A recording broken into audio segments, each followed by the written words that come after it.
नमस्ते जी।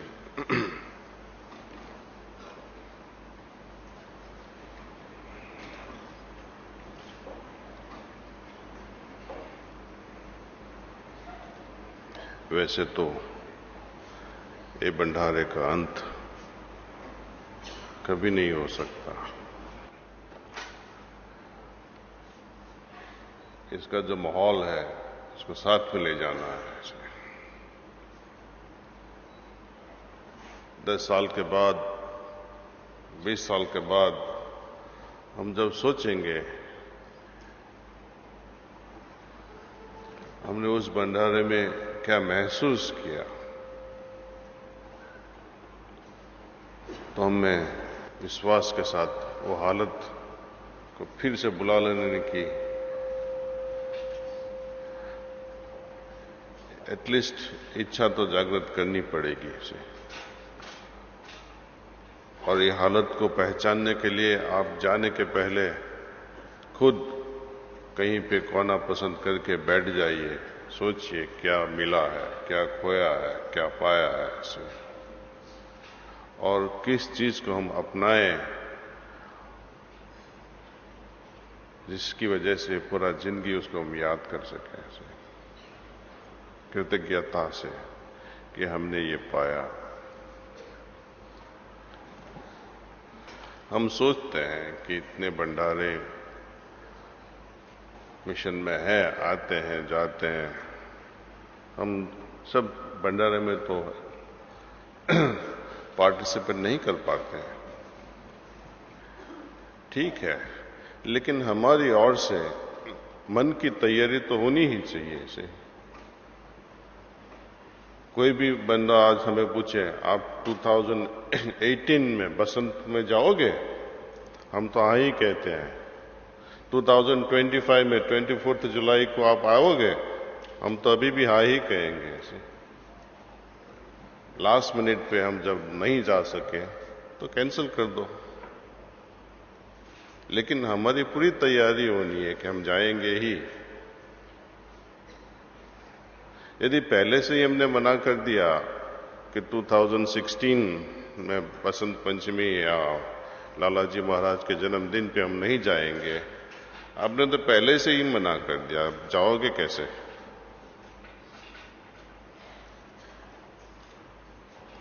तो मन की बाजी कभी कभी अपन को गलत रास्ते पे ले जाती है। अपने पे खुद लिमिटेशन रख देते हैं, सीमा रख देते हैं कि हम नहीं कर पाएंगे, तो आप खुद नहीं कर पाओगे, भगवान भी नहीं उठा के ले जाएगा आपको। तो इसी तरह छोटी छोटी चीजों में भी हम जब मन की बाजी लगा देते हैं, जैसे ध्यान में, जब ध्यान में बैठते हैं उसके पहले ही हम सोच लेते हैं कि आज जल्दी नौकरी पे जाना है, 10 मिनट कर लेते हैं, पहले से ही टाइम नक्की कर लेते हैं। क्यों? उन पे छोड़ दो, जब वो खत्म कराएंगे तब उठेंगे। दूसरा समस्या है, ध्यान में हमें ऐसा ही अनुभव होना है, खो जाना है। क्यों खो जाना है तुम्हें? मालिक को शायद वो खो जाने की हालत आपको देना नहीं है आज तो हमारा जो भाव है ध्यान के पहले, न तो समय की सीमा बांधनी है, न अनुभव की कि प्रभु हमें ऐसा अनुभव करवाइए। भूल जाइए ये सब। मालिक को यही प्रार्थना करनी है कि आप जैसा भी अनुभव कराएं हमें, शॉर्ट टाइम का हो या लंबे टाइम का हो, ये ऐसा हो या वैसा हो, हमें कुछ नहीं चाहिए। जैसा करवाना है ऐसा करवाइए इसे। अनुभव बनाने की बात नहीं करता हूं, कल मैंने और कुछ बात कहा था। बनने के लिए हमें दृढ़ निश्चय करना कि यही बनना है हमें, और वो बनने के लिए हमें क्या क्या करना पड़ता है हमें खुद करना पड़ता है। कई लोग बोलते हैं मालिक की कृपा से सब कुछ हो जाएगा, अच्छा भाव है, अच्छा एटीट्यूड है,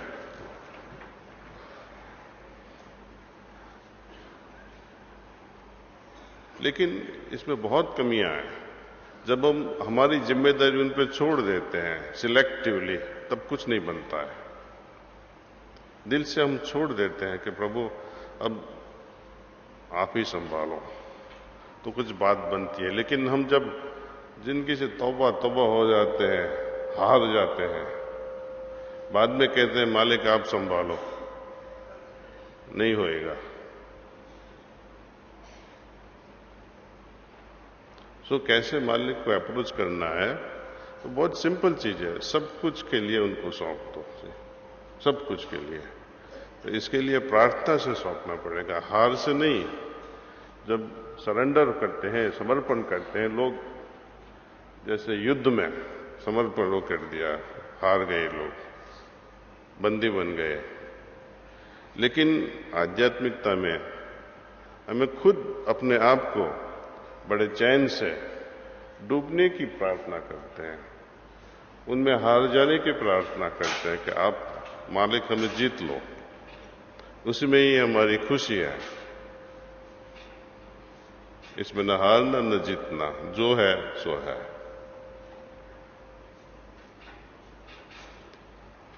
कल हम कुछ बता रहे थे संस्कार के बारे में, जिसकी वजह से मुझे नींद नहीं आई थी कल।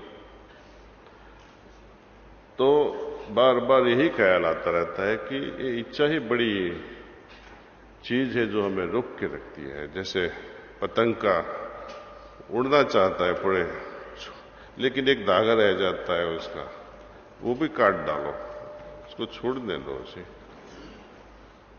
उसको उड़ने दो। संस्कार भी ऐसा चीज है, मालिक धीरे धीरे धीरे धीरे धीरे सब निकालते रहते हैं। लेकिन बाद में ऐसा समय आ जाता है कि हम और बनाते जाते हैं संस्कार, और वो सिलेक्टिवली अपनी जिद की वजह से बनते हैं वो। और जब जिद की वजह से अपने संस्कार बनते हैं, वो मालिक भी नहीं निकाल सकते हैं। बाबूजी महाराज ने एक उदाहरण दिया है, एग्जाम्पल है कि नदी में से पानी तो जाता है, जीवन में अपना जीवन का फ्लो भी चलता है संस्कारों की वजह से। वहां नदी चलती है पानी की वजह से। जब नदी में से पानी निकाल दिया, जैसा कि जीवन से संस्कार निकाल दिया, ठीक है, लेकिन फिर से बारिश आएगी तो फिर से वही नदी के बहाव में चलता रहेगा पानी फिर से। तो कहते हैं कि जो नदी का जो बेस है, नदी का स्तर है, स्थल, उसको भी डिस्ट्रॉय कर दो, जिसकी वजह से न संस्कार बन पाए न संस्कार रह पाए। जिसको बाबूजी महाराज ने एक टर्म दिया है, लिविंग डेड कंडीशन। ऐसा नहीं है कि हम मर जाएंगे, नहीं, जीते हुए भी हम ऐसी हालत पैदा कर लेते हैं, क्योंकि सब कुछ उन पे सौंप दिया है। तब कौन जीता है और कौन मरता है। खैर, ये बातें तो चलती ही रहेगी, इसका कोई अंत आने वाला नहीं है। उसको अभी अपनाना है। एक दो चीज भी अपनाइए आप, कर जाके एक फिक्स टाइम कीजिए कि ही समय पे मैं ध्यान करूंगा। एटलीस्ट टाइम तो फिक्स कर लीजिए हमेशा के लिए, और हर भंडारे में आने की प्रिपरेशन हमेशा के लिए रखें। 2050 में भी प्लान कर सकते हैं, अभी से ही आप, मैं जाऊंगा, ना मत कीजिए। और अनुभव के बारे में सब उन पे छोड़ दीजिए। Thank you.